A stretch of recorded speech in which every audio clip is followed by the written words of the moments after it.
à tous. Aujourd'hui, nous allons parler des différents facteurs qui sont imbriqués, qui sont impliqués quand un enfant a des difficultés à manger.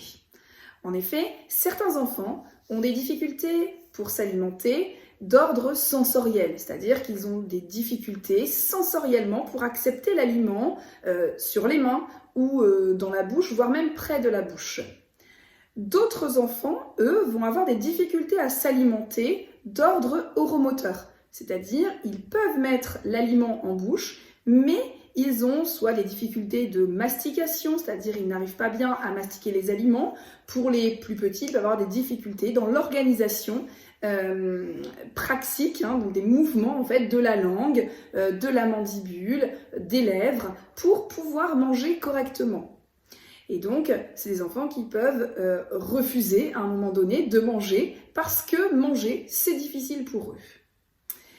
Et puis, le troisième point qui est souvent lié aux deux premiers, eh bien, ce sont les difficultés d'alimentation d'ordre psychosocio-comportemental. C'est-à-dire les enfants qui, finalement, ancrent un peu des comportements difficiles sur les temps de repas. Alors souvent parce que c'est compliqué sensoriellement, parce que c'est compliqué au niveau oromoteur, eh bien, à un moment donné, eh bien, je décide que je ne veux plus essayer, je quitte la table, je pleure, je crie, voilà, je ne veux même pas me mettre à table par exemple, et bien d'autres exemples pourraient encore être cités ici.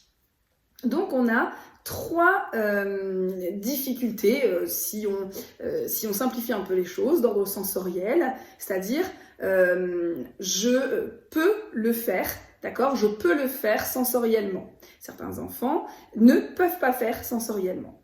Ensuite, il y a les difficultés d'ordre oromotrice.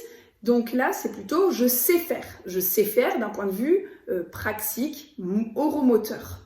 Et puis, enfin, il y a le je veux faire, c'est-à-dire les aspects plutôt psychosocio-comportementaux. Et donc, quand on travaille avec certains enfants ou quand on propose des sollicitations aux enfants, parfois, eh bien, suite à une prise en soin en orthophonie, par exemple, eh bien, ces enfants peuvent faire maintenant sensoriellement les choses et ou savent les faire parce qu'on a travaillé les aspects oromoteurs. Mais parfois, il reste le « je veux faire ». Et ça, c'est des choses qui restent parfois un peu plus longtemps chez les enfants qui se sont un peu ancrés dans leurs difficultés. Donc, quand on regarde finalement un enfant et des difficultés alimentaires, posons-nous toujours cette question. Est-ce qu'il peut le faire sensoriellement? Est-ce qu'il sait le faire d'un point de vue oromoteur? Et enfin, est-ce qu'il veut le faire d'un point de vue plutôt psycho-socio-comportemental? Voilà, en tout cas, si votre enfant présente des difficultés alimentaires, n'hésitez pas à en parler à votre médecin traitant qui vous prescrira certainement un bilan orthophonique des troubles alimentaires pédiatriques.